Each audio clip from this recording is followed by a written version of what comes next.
السميع العلي العظيم من الشيطان اللعين الرجيم بسم الله الرحمن الرحيم الحمد لله الذي هدانا لهذا وما كنا لنهتدي لولا أن هدانا الله لقد جاءت رسل ربنا بالحق الصلاة والسلام على صاحب الدين والإسلام والحل والحرام والركن والمقام والصلاة والصيام والسجود والقيام والشريعة والأحكام والحجة والبرهان والمحبة والعرفان والحق والبيان والكتاب والقرآن سيدنا ونبينا وشفيعنا ومولانا ومولى الثقلين جد الحسن والحسين أبي القاسم محمد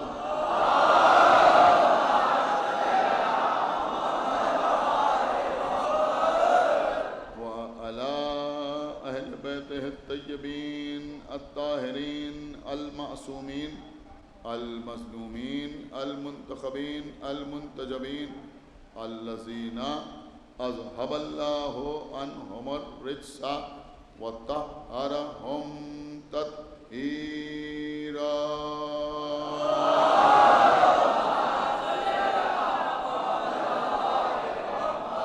ورحمة الله على أعدائهم وقتلتهم وغاصبي حقوقهم ومنكري فضائلهم ومصائبهم أجمعين من الآن إلى يوم الدين اللهم عذبهم عذابا يستغيث منه أهل النار آمين رب العالمين أما بعد فقد قال الله سبحانه تبارك وتعالى في كتابه المجيد وفرقانه الحميد وقوله الحق بسم الله الرحمن الرحيم يوم ندعو كل أناس بإمامهم صلوات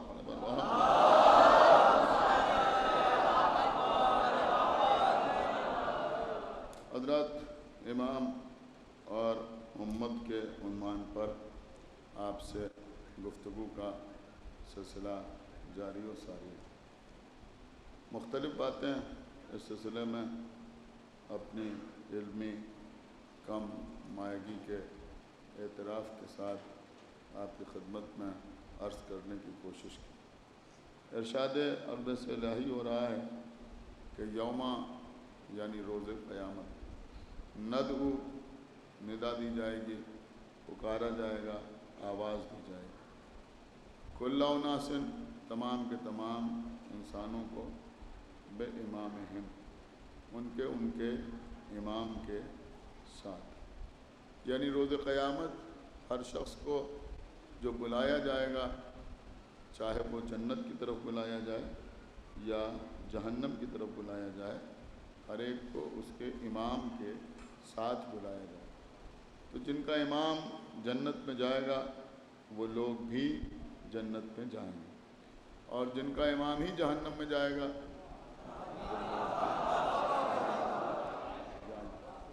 اب عزیزوں، امامت کا جتنا پختہ عقیدہ، جتنا پختہ تصور، کانسیپٹ ہمارے ہاں موجود ہے، ایسا کہیں اور موجود نہیں۔ ہمارے یہاں جو 12 امام ہیں، ان کی تعداد میں نہ کوئی کمی کر سکتا ہے، نہ کوئی زیادتی کر سکتا ہے۔ اگر کوئی کہے کہ 13ویں امام نے یہ ارشاد فرمایا تو لوگ سوائے ہنسنے کے کوئی اور کام نہ کریں، اس لیے کہ یہاں 12 کے بعد کسی 13ویں امام کی کوئی گنجائش نہیں ہے۔ صلوات پڑھے بر محمد و آل محمد۔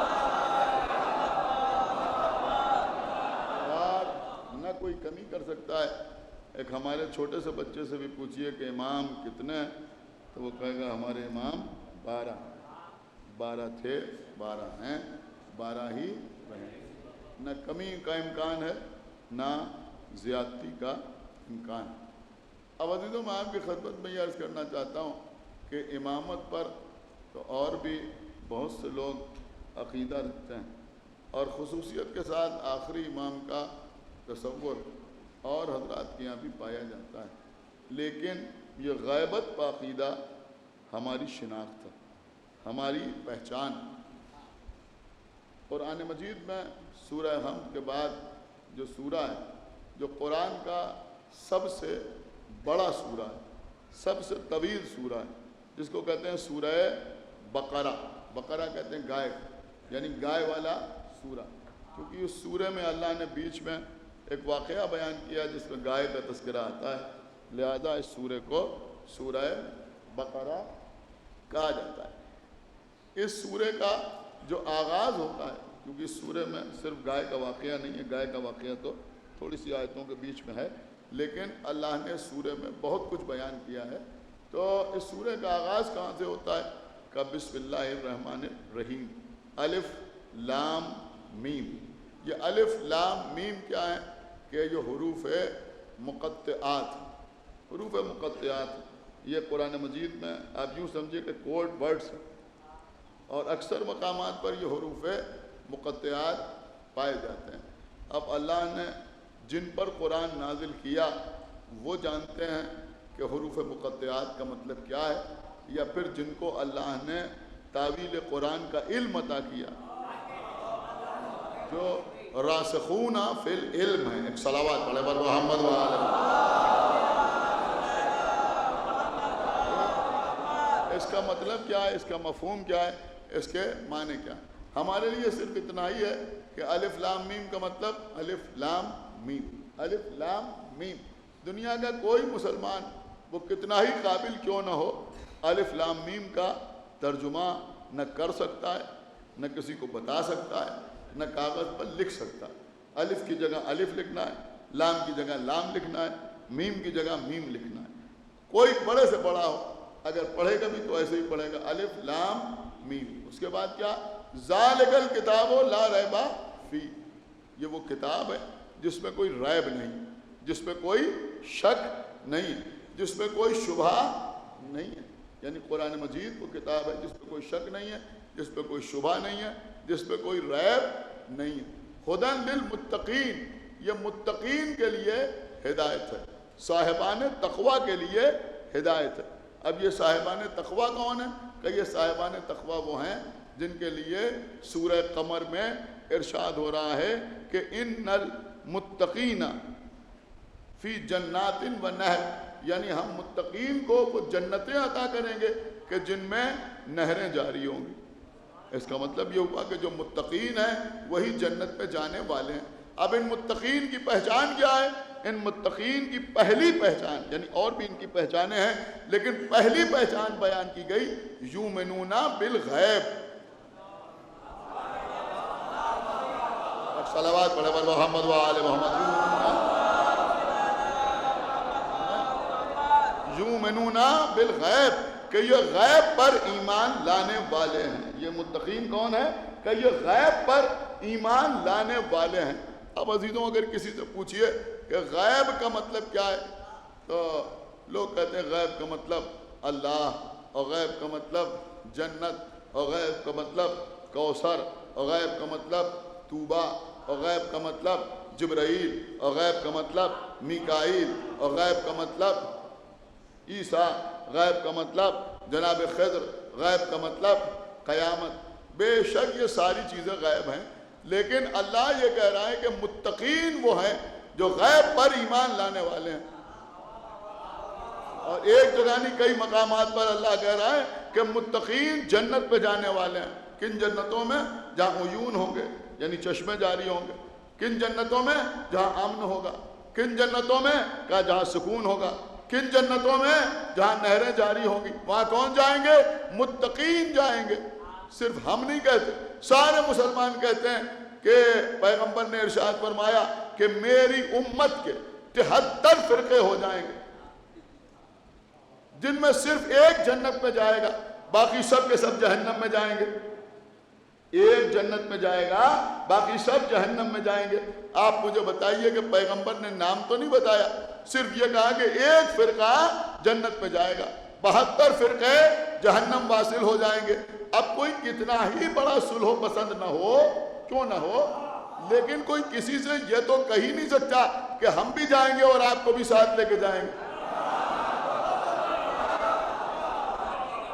ایک صلوات اور پڑھیں بر محمد و آل محمد۔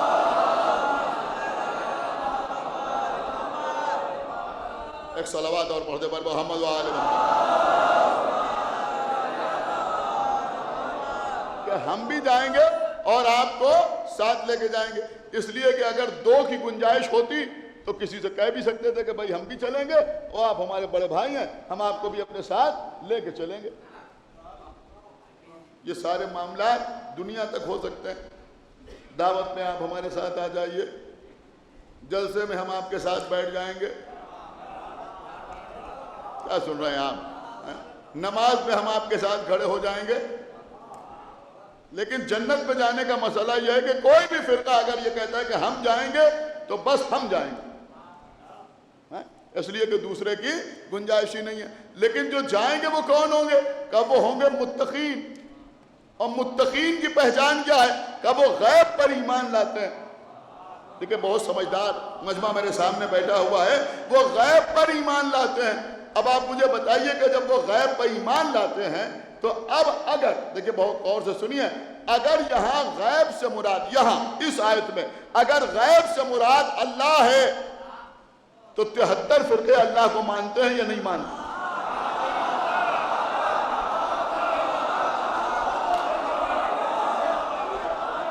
صلوات پڑھیں بر محمد و آل محمد پر۔ سیدھی سیدھی بات ہے یا نہیں؟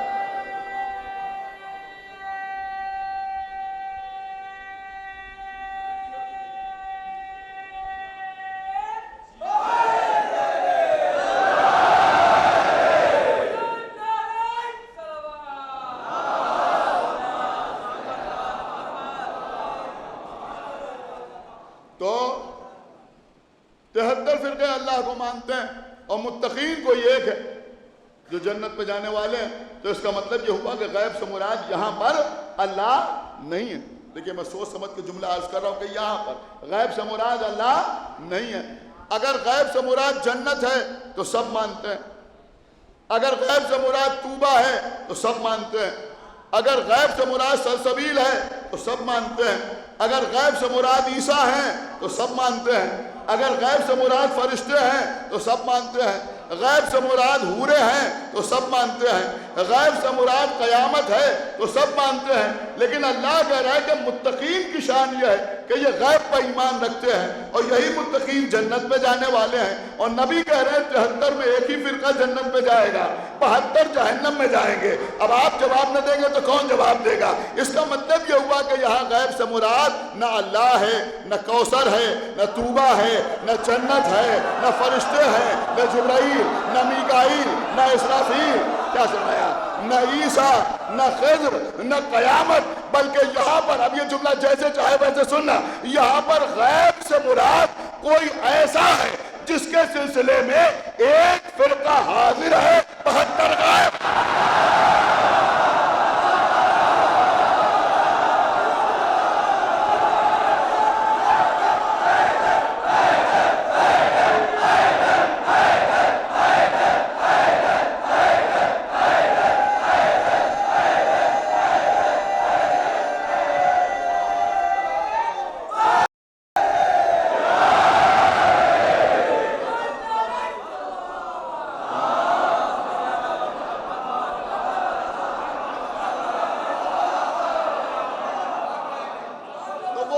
مراد کون؟ وہ اس غیب سے مراد ہمارے امام۔ یہ بات میں نے اپنی طرف سے نہیں کہہ دی، اس لیے کہ ہمارے یہاں تفسیر بالرائے حرام ہے۔ قرآن مجید کی آیات کی تفسیر ہم اپنی مرضی سے نہیں کر سکتے۔ ہم کیا، ہمارے بڑے بڑے علماء نہیں کرتے، ہماری کیا حیثیت؟ اس لیے کہ ہم ہمیشہ قرآن صامت کا مطلب قرآن ناطق سے پوچھ کے سمجھتے ہیں، اس لیے کہ ہم قرآن کے مسئلے میں ایک جملہ عرض کر رہا ہوں، اہل لکھنؤ بیٹھے ہیں، آپ نے سمجھیں گے تو کون سمجھے گا، ہم قرآن کے معاملے میں بے استادے نہیں ہیں۔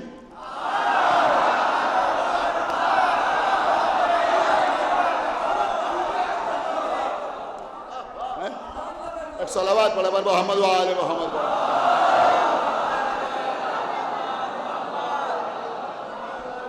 ایک صلوات اور پڑھا پر محمد و آل محمد۔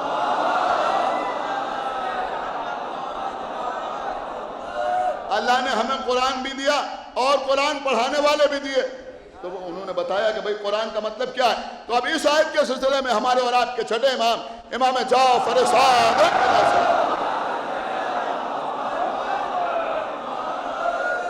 خوش ہو جائیے، آپ کے چھٹے امام ارشاد فرماتے ہیں کہ یہ جو آیت ہے، پوری ذمہ داری کے ساتھ عرض کر رہا ہوں، سرکار صادق آل محمد نے ارشاد فرمایا کہ یہ جو آیت ہے الف لام میم ذالک الکتاب لا ریب فیہ ھدی للمتقین الذین یؤمنون بالغیب، چھٹے امام نے فرمایا کہ یہاں متقین سے مراد ہمارے جد علی کے شیعہ،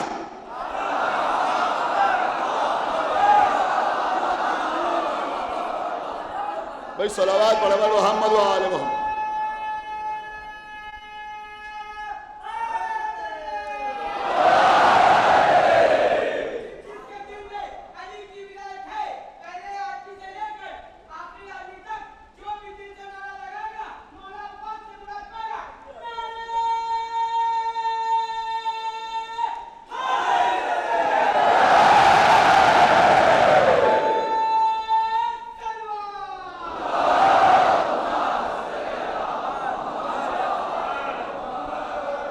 متقین سے مراد کون؟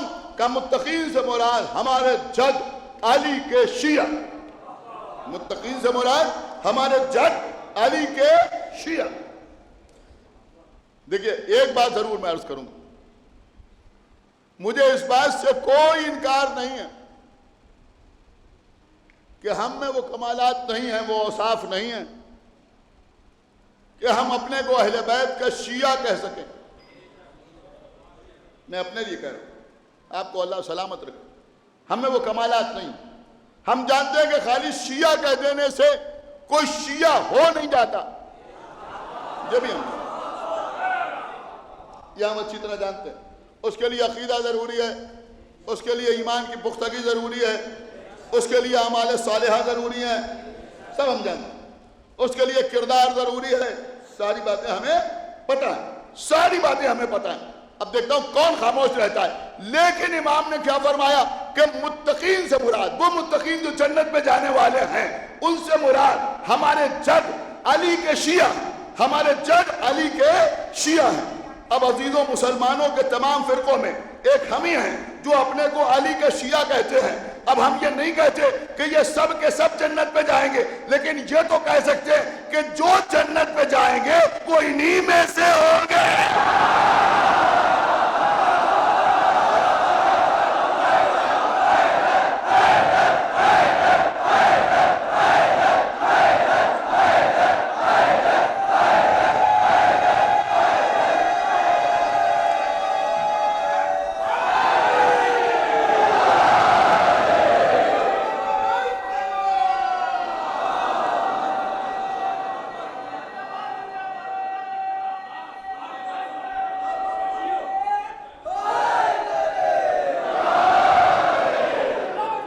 سنیے تو امام نے فرمایا کہ اس آیت میں متقین سے مراد ہمارے جد علی کے شیعہ ہیں، اور پھر فرمایا کہ اس آیت میں غیب سے مراد ہمارا قائم۔ اللہ اکبر، غیب سے مراد کون ہے؟ کہ غیب سے مراد ہمارا قائم۔ اب لوگ ہم سے پوچھتے ہیں کہ آپ کے 12 امام کہاں ہیں؟ ہمیں سورہ بقرہ کی پہلی آیت میں ہے۔ صلوات پڑھا محمد و آل محمد۔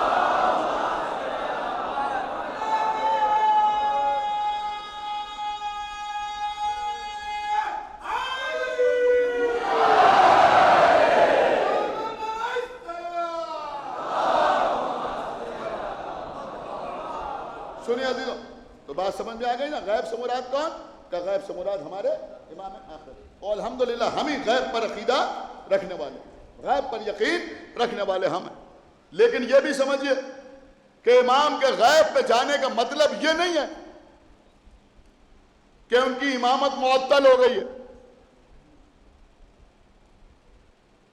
ان کی امامت معطل ہو گئی۔ قسم خدا کی کیا جملہ تحریر فرمایا ہے شیخ صدوق علیہ الرحمٰن نے کمال الدین میں، جو سمجھے گا وہ بولے گا ضرور۔ انہوں نے کہا جس طرح سے رسول اللہ غار میں رہ کے بھی رسول ہے، ایسے ہی ہمارے امام غیبت میں رہ کے امام۔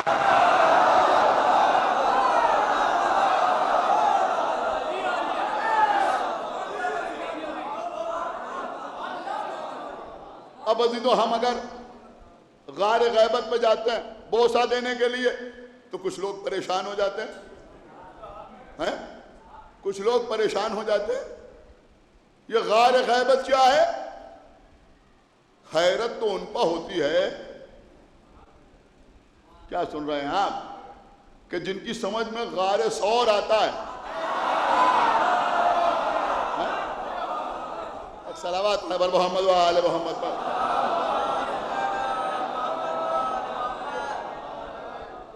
دیکھیے سنیے میری بات، معصوم نے ارشاد فرمایا ہے کہ جب امام پردہ غیبت میں ہے تو ایسا نہیں ہے کہ اس سے کوئی فائدہ نہیں۔ مثال دی کہ اس سے وہی فائدہ ہوتا ہے جو ابر آلود فضا میں آفتاب سے ہوتا ہے، وہی فائدہ اس امام سے ہوتا ہے جو پردہ غیبت میں ہو۔ کل میں نے آپ کے سامنے نواب اربعہ کا تذکرہ کیا۔ دیکھیے قبلہ مجھے افسوس ہوا کہ 24-25 گھنٹے ہو گئے اور تمام چینلز پر، جو یوٹیوب چینلز ہیں ان پر وہ کل کی مجلس لوگوں نے سنی، لیکن کسی کا میرے پاس فون نہیں آیا۔ بہت افسوس ہوا مجھے اس بات کا۔ خدا کے لیے تھوڑا سا مطالعہ کیجیے۔ کل مجھ سے ایک بلینڈر ہو گئی، سمجھ رہے ہیں؟ لیکن میں کبھی اس طرح کی بات نہیں کرتا کہ میں یہ کہنا چاہ رہا تھا وہ نہیں، ایسا نہیں، مجھ سے غلطی ہو گئی اور میں اس کو بالکل ایکسیپٹ کر رہا ہوں، اس لیے کہ میں نے بہار الانوار کی 11ویں جلد دیکھی اور میرے خیال میں اس میں اس کتاب میں شاید کتابت میں کچھ غلطی ہو گئی، اور کتابت میں اکثر غلطیاں ہو جاتی ہیں، اور میں نے اس کو دیکھ کے ایسے ہی پڑھ دیا اور میں نے آپ کے سامنے بیان کر دیا کہ غیبت صغریٰ 6 سال 6 مہینے اور 6 دن۔ خدا سلامت رکھے، ہمارے بھائی ہیں، ہمارے دوست ہیں جناب عظیم علی صاحب، انہوں نے کل دن میں ہم کو متوجہ کی، غور کرتے ہیں۔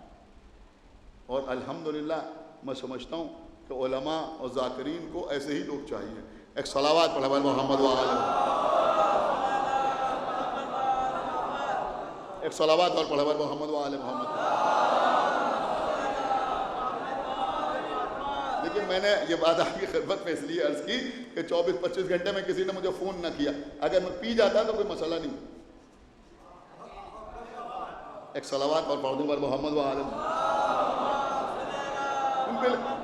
لیکن بہرحال میں انسان ہوں اور آل محمد کے سلسلے میں ضد کا تو کوئی سوال ہی نہیں،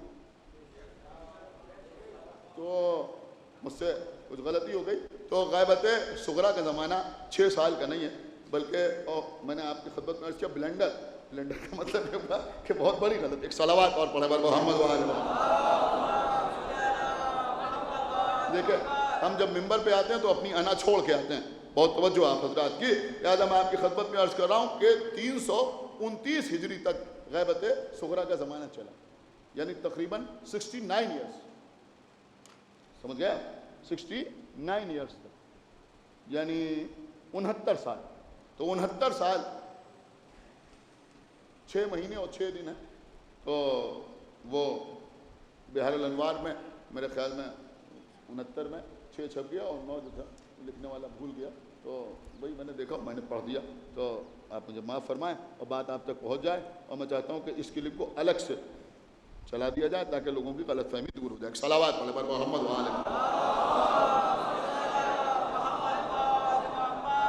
دیکھیے میں نے بالکل وضاحت کے ساتھ آپ کی خدمت میں عرض کر دیا۔ تو بہرحال اتنا لمبا پیریڈ ہے جو نواب اربعہ کا زمانہ ہے۔ 4 نائب، 4 نائب، سنا، 4 نائب امام، جناب عثمان ابن سعید اسدی، اس کے بعد محمد ابن عثمان ابن سعید اسدی، پھر حسین ابن رو، پھر علی ابن محمد سمری۔ میں نے آپ کی خدمت میں عرض کیا تھا کہ ان حضرات کے زمانے میں امام کے پاس امام کے چاہنے والے سوالات لکھ کے بھیجتے تھے اور امام ان سوالات کے جوابات دیتے تھے۔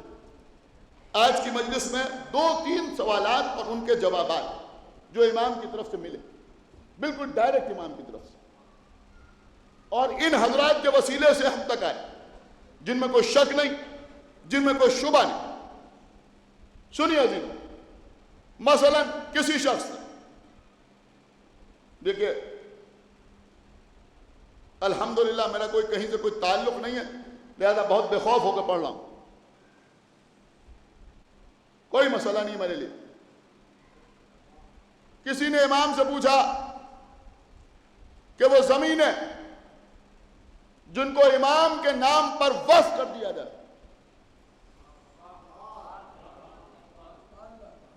کیا انہیں بیچا جا سکتا ہے؟ سمجھ رہے ہیں؟ امام نے فرمایا کہ نہیں بیچا جا سکتا۔ آپ نے کچھ غور کیا یا نہیں غور کیا؟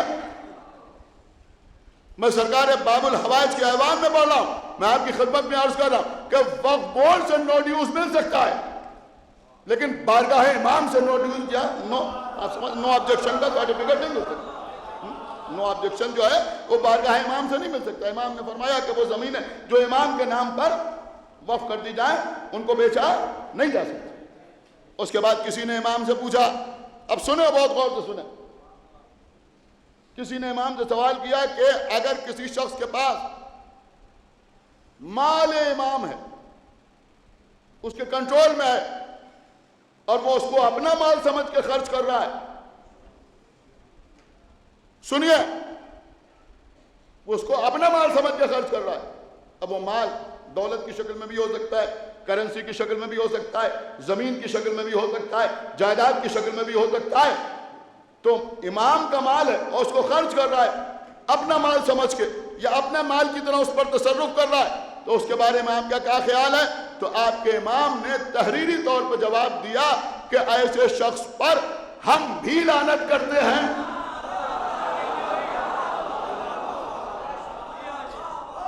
کہ کسی کو برا نہ لگے، ہم بھی لعنت کرتے ہیں، ہمارے آباء و اجداد بھی لعنت کرتے ہیں، اور روز قیامت تمام انبیاء بھی لعنت کریں گے۔ ایک صلوات اور پڑھے بل محمد و آل محمد۔ دیکھیے میں بالکل واضح طور پر آپ کی خدمت پہ عرض کر رہا ہوں، مجلس بہت دور دور تک سنی جا رہی ہے، الحمدللہ کبھی اس معاملے میں نے کوئی کمپرومائز نہیں کیا، کوئی رعایت نہیں کی۔ کوئی یہ نہ سمجھے کہ امام کی اس حدیث کی زد میں خالی متولی آتے ہیں۔ سن رہے ہیں آپ یا نہیں سن رہے ہیں؟ کوئی یہ نہ سوچے کہ امام کی اس حدیث کی زد میں صرف، میں نے یہ نہیں کہا کہ نہیں آتے، میں نے کہا یہ نہ سوچے کہ صرف متولی اس کی زد میں آتے ہیں، ہم سے کیا تعلق ہے؟ نہیں، اگر وقف کی دکان یا وقف کا مکان یا وقف کی زمین 100 روپے مہینہ پہ لیے ہوئے ہیں اور 5000 روپے مہینہ پہ دوسرے کو دیے ہوئے ہیں، تب بھی امام کی لعنت کے بتائے ہیں۔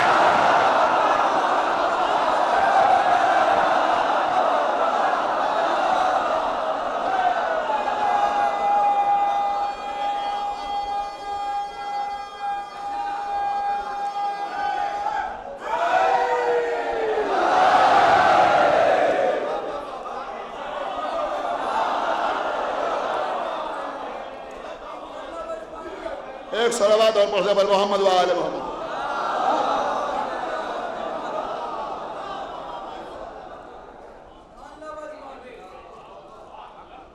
وقف کے معاملے میں متولی کو کہنا تو بہت آسان ہے،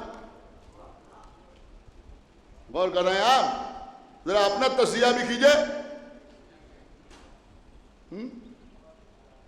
فرش ادا پہ آئے، مجلس امام حسین میں آئے، مجلس امام حسین میں آئے، ہر رکن کے سلسلے میں اس میں مرجع کیا کہہ رہے ہیں؟ اس میں آقا سیستانی کیا فرما رہے ہیں؟ اس سلسلے میں عالم دورہ کیا کہہ رہے ہیں؟ یہ جو مسجد کے نیچے تمہاری دکان ہے اس کا کرایہ کتنا دو؟ اس سلسلے میں آقا سیستانی کیا کہہ رہے ہیں؟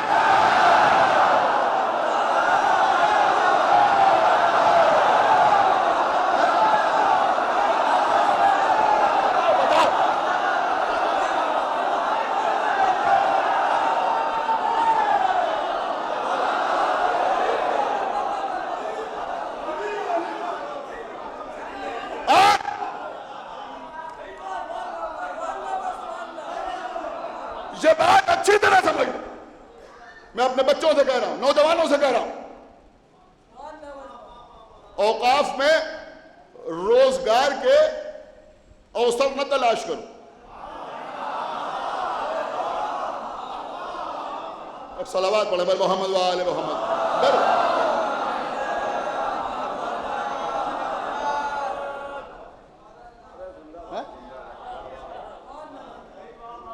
بھئی یوں ہی تھوڑی کہہ رہا ہوں۔ اگر کسی وقف میں کوئی متولی گڑبڑ کر رہا ہے تو تمہاری ہمت اس لیے نہیں ہوتی کہ تم اس کے مقابلے پہ آؤ کہ تم 10 روپے مہینہ کرایہ دیتے ہو اور وہ بھی نہیں دیتے۔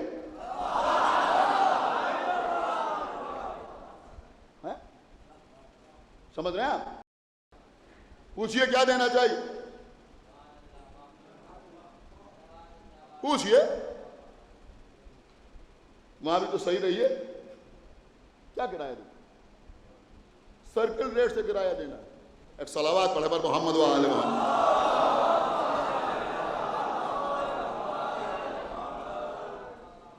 میری بات سمجھیے، بڑے بڑے لوگ میں نے دیکھا ہے، میرے دل پہ لگتی ہے، اس لیے میں آپ کی خدمت میں عرض کر رہا ہوں، بڑے بڑے لوگ ہم نے بھی دیکھا ہے، کچھ باتیں بڑی اچھی لگتی ہیں، سننے میں بڑی اچھی لگتی ہیں، اس امام باڑے کی اتنی زمین ہے اور اس کربلا کی اتنی زمین ہے، یہاں مومنین کو آباد کر دیا جائے۔ ارے تمہارا 2000 اسکوائر فٹ کا مکان ہے، پہلے 500 اسکوائر فٹ پر کسی غریب کو آباد کرا۔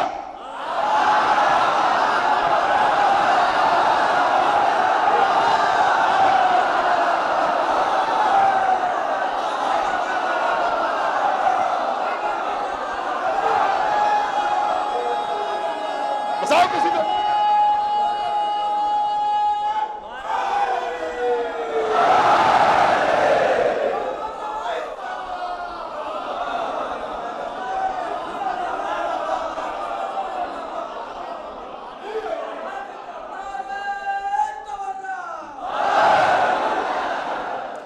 سنو بیٹا مجلس، تو یہ طریقہ جو ہے اس سے بچنے کی ضرورت ہے۔ بہت غور سے سنو میری بات، میں یوں ہی نہیں کہہ رہا ہوں، اگر یہ بچے سدھر گئے تو اس کا رزلٹ آج سے 10 سال بعد دیکھنے کو ملے گا۔ اب جن کے پیٹ میں حرام بھرا ہوا ہے،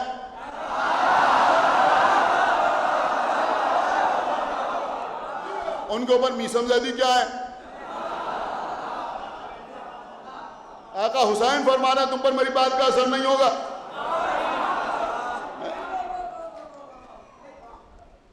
تو بھیا حرام سے بچو۔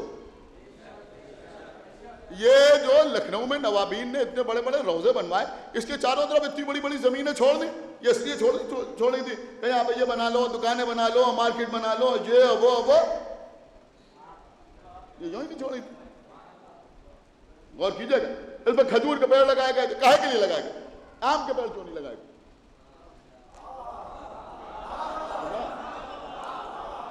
بتائیے مجھے آپ، تو میں کہہ رہا ہوں آم کے پیڑ کیوں نہیں لگائے؟ آم کے پیڑ لگتے تو فائدہ ہوتا، فصل بکتی۔ ان کو معلوم تھا کہ یہاں خالی کھجور کا پیڑ لگے گا، اس میں پھل ول نہیں آئیں گے، اور جو کھجور آئیں گی بھی وہ اس قابل نہیں ہوں گی کہ کھائی جا سکیں۔ دیکھیے سنیے، یہ ہم ہی بتائیں گے آپ کو، سمجھ رہے ہیں؟ یہ ہم ہی بتائیں گے آپ۔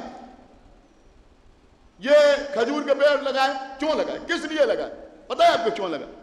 اب کٹوائے جا رہے ہیں۔ اس لیے یہ کھجور کے پیڑ لگائے گئے تھے کہ یہ امام حسین کا روضہ بنایا ہے۔ یہاں کھجور کے پیڑ اس لیے لگائے گئے کہ یہ ہندوستان ہے۔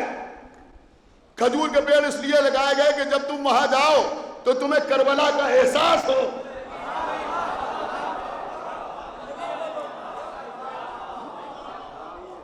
اور میں اس بات کی مخالفت میں یوں ہی نہیں کر رہا. مجھے ہمدردی سب سے قبلہ مجھے معاف فرمائیے گا. معلوم ہو کسی کربلا میں باؤنڈری کے نام پر دکانیں بن رہی ہیں اور اس وقت سب مومنین کو دی جا رہی ہیں.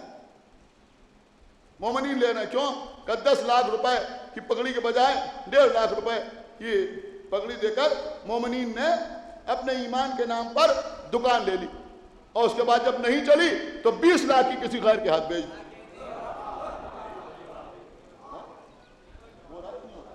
صلوات پڑھیں محمد وآل محمد. اور میرے خیال میں سمجھدار لوگ میری بات کی تائید کریں گے کہ وہ ساری بارگاہیں اور وہ ساری مساجد بہت زیادہ مینٹین ہیں اور وہاں کوئی جھگڑا نہیں ہے جہاں 1 روپے کی آمدنی نہیں ہے. آپ نے غور ہی نہیں کیا میں کیا عرض کر گیا.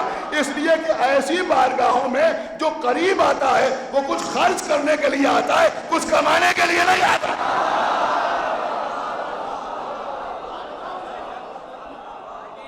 ایک صلوات اور پڑھ جبر محمد وآل محمد.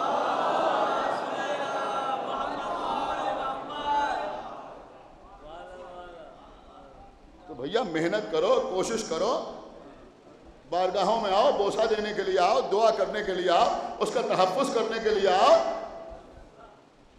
اس کی زمین پر نگاہ بد ڈالنے کے لیے نہ آؤ. بچو. اور یہ بھی سمجھ لو کہ بظاہر تم کچھ بھی بن جاؤ, کتنا ہی بڑا مکان کیوں نہ بنا لو, کتنی ہی بڑی گاڑی سے کیوں نہ گھوم لو, لیکن تم پر ہم لعنت نہیں کر رہے ہیں, امام لعنت کر رہے ہیں. سن رہے ہیں؟ اور امام کی لعنت آخرت میں بھی رسوا کرتی ہے, دنیا میں بھی رسوا کرتی ہے. بس مجھے جو کہنا تھا وہ میں نے کہہ دیا.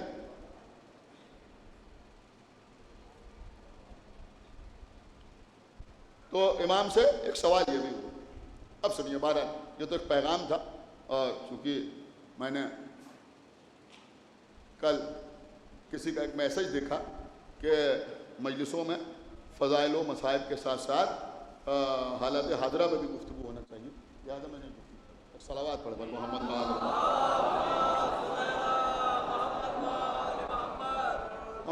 اب سنیے.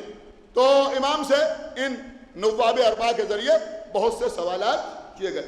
ایک سوال امام سے یہ بھی ہوا, اب تھوڑا سا اپنے ذہن کو موڑیے فضائل سننے کے لیے. ایک سوال امام سے یہ بھی ہوا کہ حضور یہ بتائیں کہ کیا کربلا کی خاک کے دانوں سے بنی ہوئی تسبیح پڑھی جا سکتی ہے؟ یہ آپ کے دیکھیے بہترین تسبیحیں آتی ہیں, پلاسٹک کے دانوں کی بنی ہوئی, شیشے کے دانوں کی بنی ہوئی, عقیق کی, یاقوت کی, اس کی, اس کی, اور آپ کے ہاتھوں میں رہتی. لیکن گھر کے مصلے میں جس پر آپ نماز پڑھتے ہیں اس میں خاک کربلا کی تسبیح ضرور رکھیے. سنیے میری بات, میں اپنی طرف سے نہیں کہہ رہا ہوں, خاک کربلا کی تسبیح ضرور رکھیے.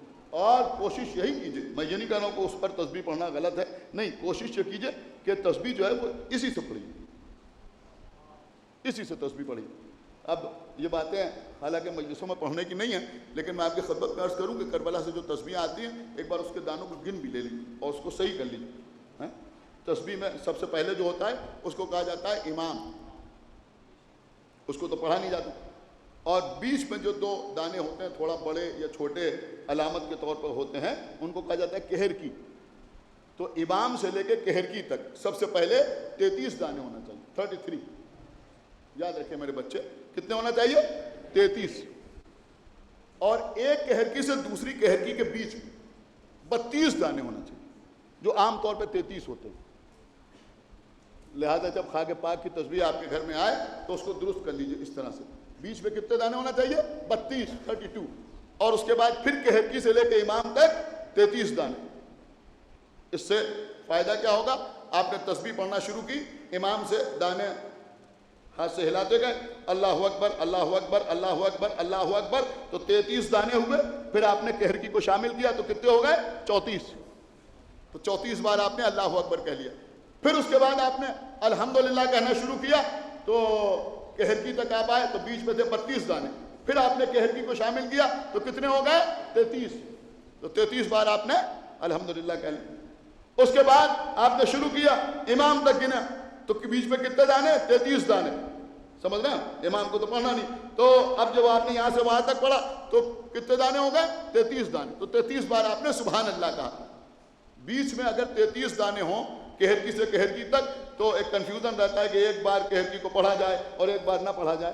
لہذا اس طرح سے تسبیح ہونا چاہیے. تو تسبیح خواجہ پاک کی ہمارے ہر گھر میں مصلی میں ہونا ضروری. اب کسی نے جب امام سے پوچھا تو امام نے اس کی فضیلت بیان کی. اب دیکھتا ہوں کون نمازی خاموش رہتا ہے. امام نے فضیلت بیان کی. امام نے فضیلت یہ بیان فرمائی کہ سب سے بہتر تسبیح خاک کربلا کے دانوں سے بنی ہوئی تسبیح ہے. اس کے بعد آپ کو معلوم ہے آپ کے امام نے کیا فرمایا؟ امام نے فرمایا کہ اگر کسی اور چیز کے دانوں سے بنی ہوئی تسبیح تم پڑھ رہے ہو تو دانوں کو گردش بھی دیتے جاتے ہو اور زبان سے ذکر بھی کرتے جاتے ہو. مطلب تم نے کہا اللہ اکبر اللہ اکبر اللہ اکبر اللہ اکبر اللہ اکبر تو دانے بھی گردش میں ہیں اور تم اللہ اکبر بھی کہہ رہے ہو. تو جب دونوں کام ہوتے ہیں تو اس کا اجر ملتا ہے. لیکن اگر خاک کربلا کی تسبیح ہے اور کوئی تسبیح پڑھ رہا ہے تو اگر تسبیح کے دانوں کو گردش دے رہا ہے اور ذکر کرنا بھول بھی جائے،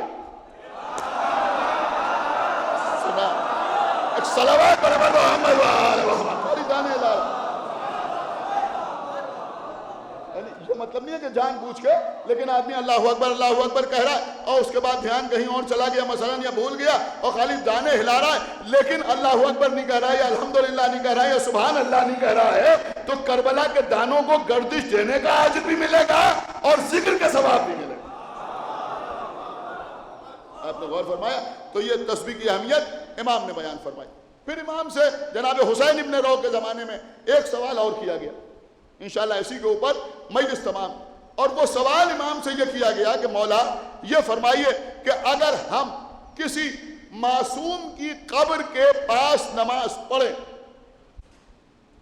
دیکھیں آپ ماشاءاللہ زیارت کے لیے کربلا جاتے ہیں، نجف جاتے ہیں، میسم زیدی کی نہیں، اپنے امام کی بات اپنے ذہن میں رکھیے گا. اپنے امام کی بات اپنے ذہن میں رکھیے گا. اور اگر آپ اس کو یاد رکھنا چاہتے ہیں تو اس کے لیے ایک بہتر طریقہ یہ کہ آپ لکھنؤ میں رہتے ہیں، جب یہاں کسی بارگاہ میں جائیے تو وہاں بھی اس چیز کا خیال رکھیے تو آپ عادی رہیں. میں نے کیا بات آپ کی خدمت میں عرض کر دی، آپ نے شاید غور نہیں کیا. امام سے پوچھا کہ اگر ہم کسی امام کی قبر کے پاس جائیں اور وہاں نماز پڑھیں تو نماز کیسے پڑھیں؟ قبر کے آگے کھڑے ہو کے نماز پڑھیں، قبر کے سرہانے نماز پڑھیں، پایچی نماز پڑھیں، یا پھر قبر کو سامنے رکھ کے نماز پڑھیں؟ تو آپ کے امام کا جواب یہ آیا کہ نہ تو آگے کھڑے ہو کے نماز پڑھی جا سکتی ہے، اس لیے کہ امام اپنی زندگی میں بھی امام ہوتا ہے. اللہ اکبر. سن رہے ہیں یا نہیں سن رہے؟ اور شہادت کے بعد بھی امام ہوتا ہے. لہذا امام کے آگے کھڑے ہو کے نماز نہیں پڑھی جا سکتی. اس کے بعد فرمایا کہ ادھر ادھر بھی کھڑے ہو کے نماز نہیں پڑھی جا سکتی. امام فرمایا آپ کے آخری امام، اس لیے کہ امام کے برابر میں بھی کھڑا ہونا مناسب نہیں ہے. لہذا نماز پڑھو تو اس طرح سے نماز پڑھو کہ قبر معصوم یا قبر امام سامنے ہو. ایک صلوات پڑھے پر محمد و آل محمد. شاید آپ نے ویسے نہیں سنا جیسے سننے کا حق تھا. اب آپ ہمیں انصاف سے بتائیں کہ جب شہادت کے بعد بھی امام امام ہوتا ہے، جب شہادت کے بعد بھی امام امام ہوتا ہے، جب شہادت کے بعد امام کی قبر کے آگے کھڑے ہو کر نماز نہیں پڑھی جا سکتی تو ہمارا کوئی امام کسی اور کے پیچھے کیا نماز؟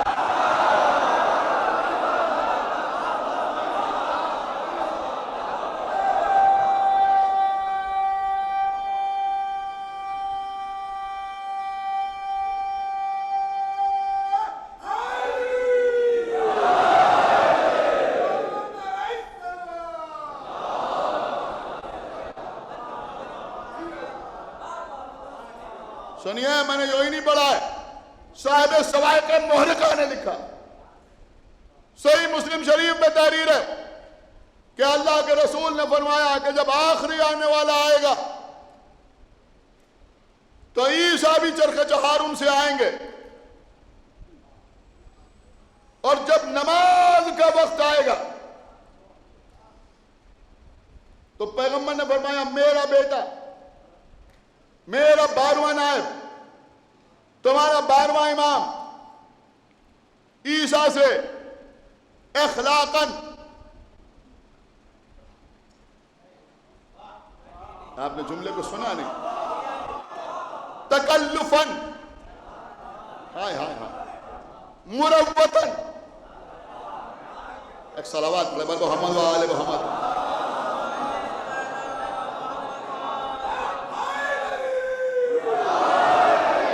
مروتاً، یہ کہے گا کہ آپ نماز پڑھائیں، آپ نماز پڑھائیں، تو جناب عیسیٰ ہاتھ جوڑ کے کہیں گے عیسیٰ جن کے معجزات کی وجہ سے قوم ان کو خدا کا بیٹا کہتی ہے، ایک صلوات پڑھے بر محمد و آل محمد۔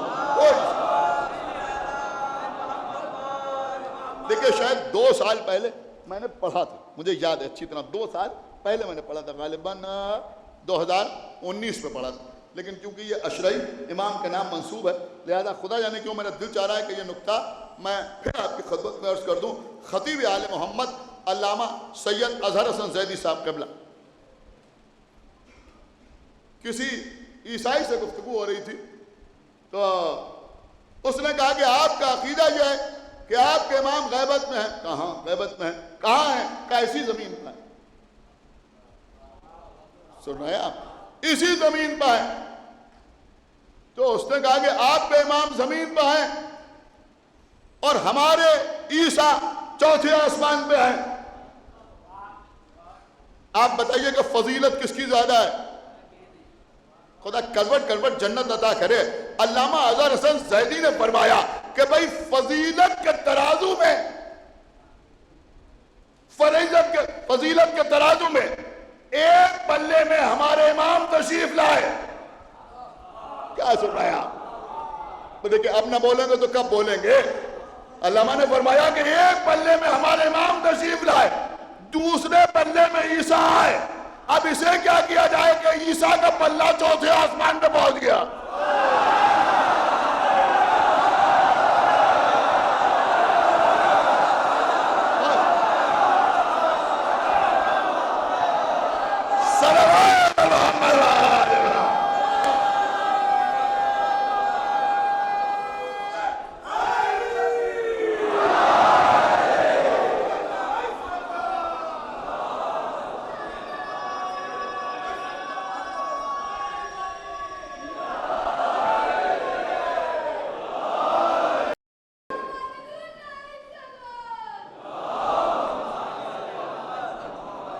عیسیٰ کا پلہ چوتھے آسمان پہ پہنچ گیا۔ تو عزیزو صاحب سوائق محرقہ لکھتے ہیں عیسیٰ ہاتھ جوڑ کے کہیں گے کہ نماز آپ پڑھائیں، اس لیے کہ اس نماز کو آپ ہی کے لیے قائم کیا گیا۔ اور پھر پیغمبر نے فرمایا کہ عیسیٰ نماز پڑھیں گے اور میرا بیٹا نماز پڑھائے گا، اس لیے کہ یہ امام ہے، تو کوئی امام کے آگے کھڑا نہیں ہوتا، امام کے پیچھے کھڑا ہوا جاتا ہے، امام کے آگے نہیں کھڑا ہوا جاتا۔ ایک بات اور اپنے لوگوں کے لیے، مومنین کے لیے سنیں گے آپ، جب جناب آدم اس دنیا سے گزر گئے تو جبرائیل جناب شیس کے پاس آئے، شیس کے گھر میں پہلی موت تھی، پہلا انتقال تھا، جناب شیس جناب آدم کے بیٹے، تو جناب جبرائیل نے جناب شیس کو غسل دینے کا طریقہ تعلیم کیا، ایسے غسل دیجئے، ایسے کفن پہنائیے، پھر اس کے بعد کہا کہ اب آپ نماز پڑھیے آدم کے جنازے پر، تو جناب شیس نے جبرائیل سے کہا، اب دیکھیں اگر اس نقطے کو آپ نے سمجھ لیا تو میں سمجھوں گا کہ یہ آپ کی سماعتوں کے معیار کا مظاہرہ ہوگا. سنیے، تو جناب جبرائیل نے جناب شیس سے کہا کہ میں آپ کے آگے کھڑے ہو کے نماز نہیں پڑھ سکتا، اس لیے کہ ہم فرشتے آپ کے بابا کو سجدہ کر چکے ہیں. تو سنا آپ نے یا نہیں سنا؟ میں کیا حال کر گیا؟ اس لیے کہ فرشتے آپ کے بابا کو سجدہ کر چکے ہیں، لہذا ہم آپ کے آگے کھڑے ہو کے نماز نہیں، غور کیا آپ نے، آپ کے آگے کھڑے ہو کے نماز نہیں پڑھ سکتے.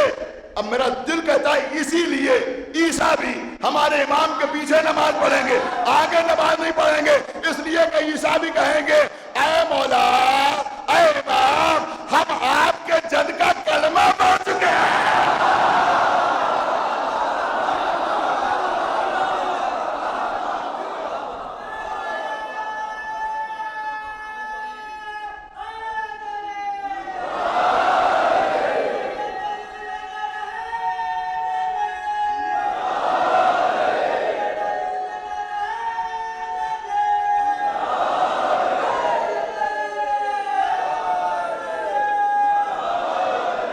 سنیے،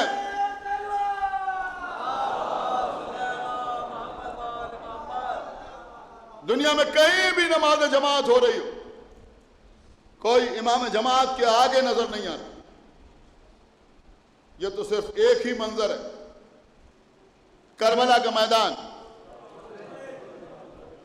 جہاں سعید و زہیر آقا حسین کے سامنے کھڑے ہوئے، آتے ہوئے تیروں کو روک رہے.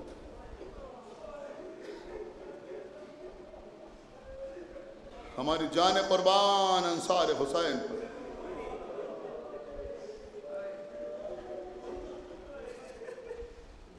یہ وہ انصار ہیں کہ شب عاشور آقا حسین شہداء کی فہرست سنا رہے ہیں، کل کون کون مارا جائے گا، کل کون کون شہید ہو، کیفیت شہادت بھی بتا رہے ہیں. ساری دنیا میں کہیں یہ منظر دیکھنے کو نہ ملے گا. شہداء کی فہرست تمام ہوئی، ایک کم سن شہزادہ اٹھا، 13 سال کا سن. چچا، کیا میرا نام فہرست شہداء میں نہیں ہے؟ میرے لال، تمہارے نزدیک موت کیسی ہے؟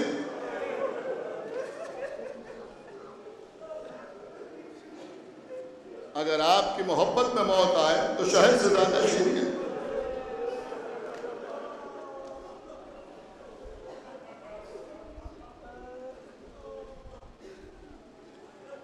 تمہارا نام بھی فہرست شہداء میں ہے، اور تمہارے 6 مہینے کے بھائی علی اصغر کا نام نہیں. اپنا نام سنا تو خوش ہوگا، علی اصغر کا نام سنا تو کہا چچا کیا اشبیہ خیموں میں چلے آئے؟ مقصد یہ تھا کہ میرا بھیا تو میدان میں جانے کے لائق بھی نہیں ہے. آقا حسین نے فرمایا میرے لال، میں تمہارے بھائی کو لے کر میدان میں جاؤں گا، سوال آپ کروں گا، علی اصغر تیر حرملہ کا نشانہ بنے گا.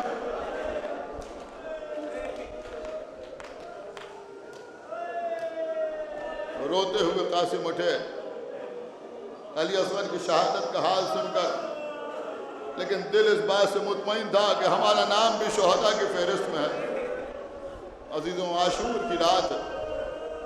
علامہ نجم الحسن قراروی نے ذکر العباس پہ یہ واقعہ تحریر کیا ہے. وہ کہتے ہیں آقا حسین بی بی زینب سے رخصت ہونے کے بعد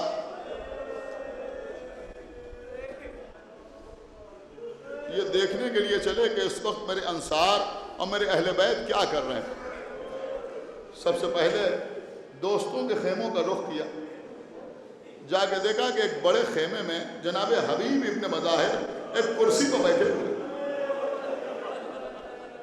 اور سامنے حسین کے انصار بیٹھے ہوئے. بالکل یہی مجلس کا منظر ہے۔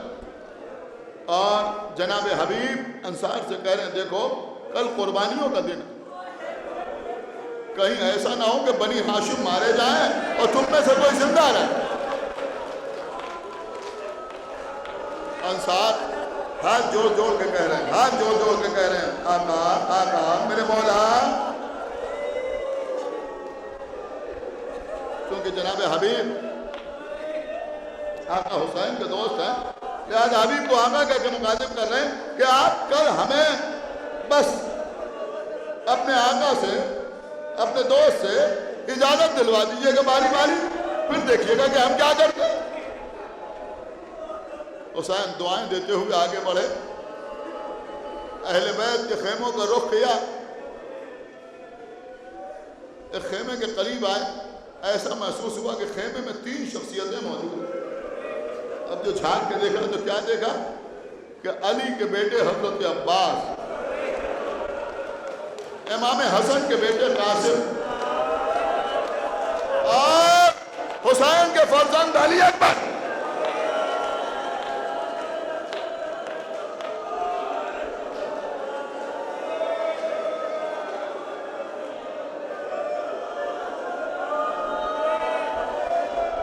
سنیں گے آقا حسین نے سنا علی اکبر کہہ رہے ہیں چچا عباس کل سب سے پہلے بابا پر میں جان قربان کروں۔ منہ پر ہاتھ رکھ دیا، نہیں بیٹا نہیں، ایسی بات میں نہیں کروں، میرے لال پہلے ہم جائیں۔ کہا چچا اگر آپ مارے گئے تو بابا کی کمر ٹوٹ جائے گی، بابا کا بازو شکستہ ہو جائے گا۔ میرے لال اگر تم شہید ہو گئے تو میرے آقا کی آنکھوں کی روشنی جاتی رہے گی۔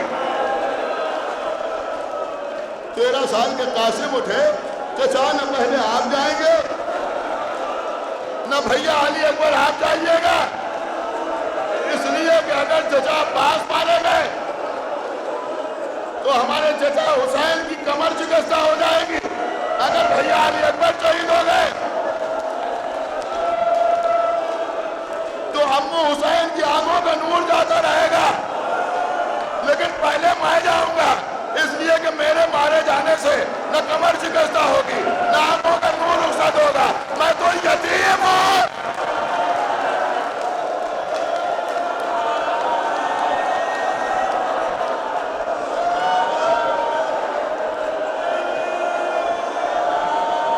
خیمے کا پردہ اٹھا، آقا حسین خیمے میں داخل ہوئے، قاسم کو سینے سے لگایا، میرے لال میری زندگی میں اپنے کو یتیم نہ کہنا۔ جزاک اللہ، رونے میں کوئی کمی نہ کرنا، آج ایک کم سن کا ماتم ہے، ایک یتیم کا ماتم ہے۔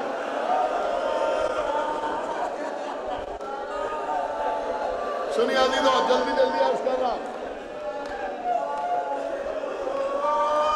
مال مجلس میں کوئی کمی نہ رہ جائے۔ بار بار قاسم سامنے آ رہے ہیں، چچا میدان میں جانے کی اجازت۔ بیٹھ جاؤ قاسم، تم تو میرے بڑے بھائی کی نشانی ہو، میں تمہیں میدان میں جانے کی اجازت کیسے دے سکتا ہوں؟ کئی بار اجازت مانگنے کے بعد بھی جب اجازت نہ ملی، مایوس ہو کے خیمے میں آئے، سر جھکائے ہوئے،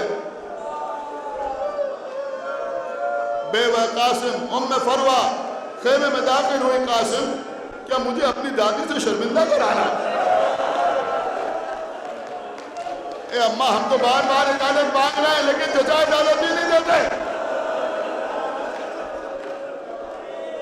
کچھ یاد آیا ام فروہ کو؟ میرے لال قاسم مجھے یاد آیا جب تمہارے بابا کو زہر دیا گیا تھا، کلیجے کے ٹکڑے دست میں گر رہے تھے، اس وقت تم 3 سال کے تھے، تمہارے بابا نے تمہیں قریب بلایا، ایک تعویذ تمہارے بازو پر باندھا تھا اور یہ کہا تھا قاسم جب کوئی سخت وقت پڑے تو اس تعویذ کو کھولنا اور جو اس میں لکھا اس پہ عمل کرنا۔ قاسم اس سے زیادہ سخت وقت کیا ہوگا؟ تعویذ کو کھولا، پڑھا، مولا حسن کی وصیت تھی میرے لال قاسم کربلا کے میدان میں میں نہ ہوں گا، میری طرف سے تم حسین کو اپنی جان قربان کر دینا۔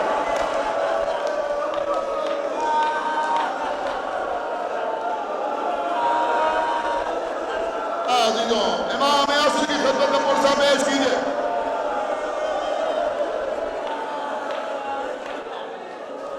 لیکن ان آنسوؤں کے ساتھ دعا بھی کرتے رہیے گا کہ ہم افغانستان میں جو مومنین ہیں، جو شیعہ ہیں، خداوند عالم ان کو ظالموں کے شر سے محفوظ رکھے، ان عزاداروں کی اللہ حفاظت کرے۔ بصری عزیزوں، جناب قاسم خوش ہو گئے، آنے کے بعد وہ تحریر دکھائی کہ آپ کے بابا کا خط ہے۔ اے قاسم، خط لے کے آئے ہو یا مرنے کی اجازت دے کے آئے؟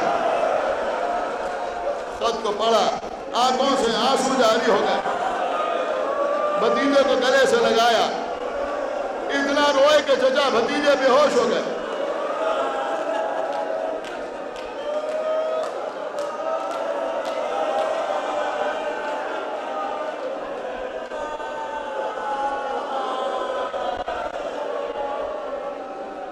چچا بھتیجے روتے روتے بے ہوش ہو گئے۔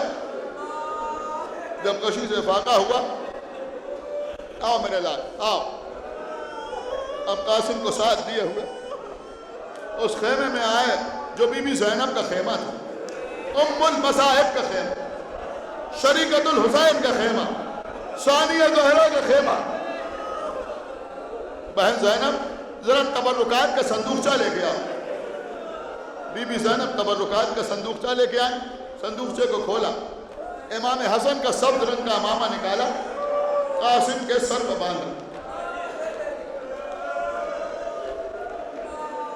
امام حسن کی آبا قاسم کے دوش میں ڈالی۔ دیکھیں آپ میری طرف دیکھیں، اس کے بعد قاسم کی بغلوں میں دونوں ہاتھوں کو دیا، بلند کیا، جیسے غدیر میں نبی نے علی کو بلند کیا، مدینے کا رخ کیا، دیکھ رہے ہیں میری طرف، اور اس کے بعد کہا بھیا حسن، یہ ہے آپ کا قاسم۔ اللہ اکبر۔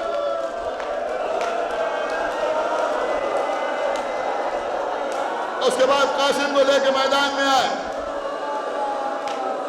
امام حسن کا امامہ سر سے اتارا، دوش ولیدہ اتاری، جناب قاسم ایک باریک سے کرتا پہنے ہوئے میدان کی طرف چلے۔ کوئی زرہ ایسی نہ تھی جو جناب قاسم کے بدن پہ آ جاتی، ایک کرتا، اس میں بھی آقا حسین آگے بڑھے، گریبان کو چاک کر دیا۔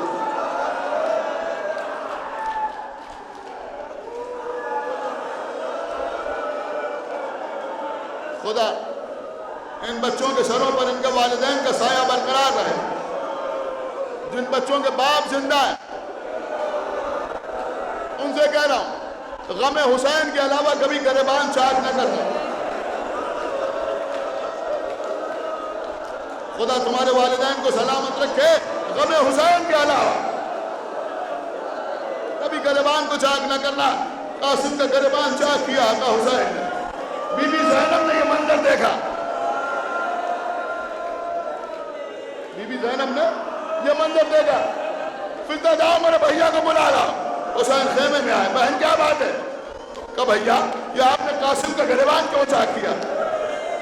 ابھی شب عاشور جو حسین کہہ رہے تھے میرے لال جب تک میں زندہ ہوں اپنے کو یتیم نہ سمجھنا۔ آپ کو پتا ہے جناب زینب نے کیا کہا؟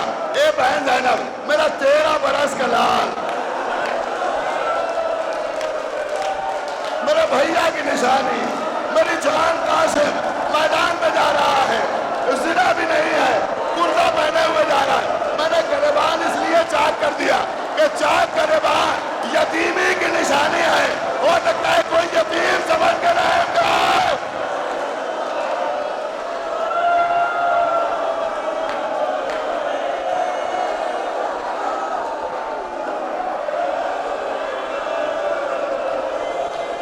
جناب قاسم میدان میں آئے، تلوار نکالی، میں مصائب میں کوئی کمی نہیں کروں گا، تلوار نکالی اور رجس پڑا،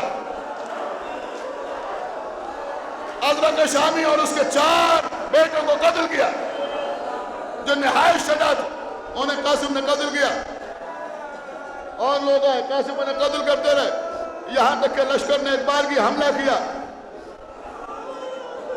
جمل و صفین کے فاتح کے وارث نے تلوار چلانا شروع کی، جدھر سے نکل جاتے تھے لاشوں کے انبار لگ جاتے تھے۔ قاسم جنگ کرتے ہوئے آگے بڑھ رہے تھے کہ ایک مرتبہ پیچھے سے آ کر کسی نے گرز کا وار پشت پہ کیا، ارے حسن کا لال گھوڑے سے زمین پہ آیا، آواز دی یا ماں ادرکنی،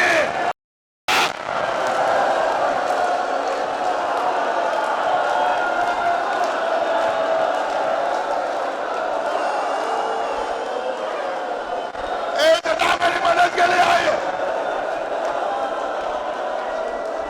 مجھ میں اتنی طاقت نہیں کہ میں تفصیلات پڑھ سکوں، بس اشارے سنیے۔ بھیا عباس آگے بڑھو، بیٹا علی اکبر آگے بڑھو، بیچ میں حسین بنی ہاشم کے شہر دوڑتے ہوئے میدان کی طرف چلے، دوڑتے ہوئے میدان کی طرف چلے۔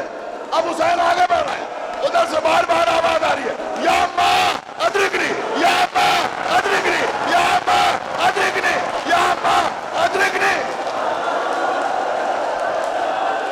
یہاں تک کہ قیامت قیامت، یہاں تک کہ آواز آنا بند ہو گئی، آواز آنا بند ہو گئی۔ اب جو حسین پہنچے، اب جو حسین پہنچے، مجمع چھٹا، اب جو مجمع چھٹا کیا دیکھا؟ قاسم کی لاش کے ٹکڑے کربلا کی سرزمین پر پھیلے ہوئے ہیں۔ حسین نے آواز کو اٹھایا، زمین پر بجھایا۔ سنیے عزیزوں، مولا سلامت رکھے آپ کو، ان رونے والوں پر اللہ رحمت نازل کرے۔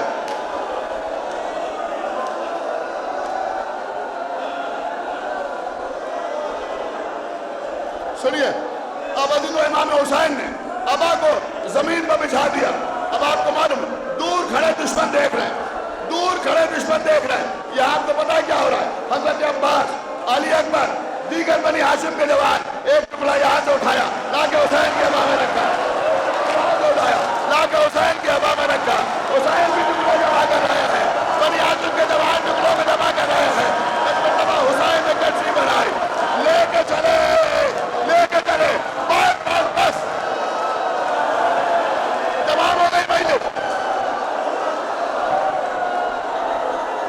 ایک ایک جملہ،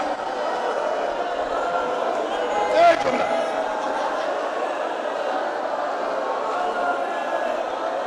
ایک جملہ سن لو، پھر جتنی دیر دل چاہے اتنی دیر رونا۔ حسین کو کشتی لے کے چلے، پیچھے پیچھے عباس و علی اکبر، برادران عباس، حسین چلے۔ اب سن لیں، حسین چلے، امام حسین جناب زینب کے خیمے میں آئے، اسی خیمے میں آئے جہاں ابھی قاسم کو بلند کیا تھا۔ بھیا حسن، یہ ہے آپ کا قاسم، بس جملے سنیے، جتنا رونا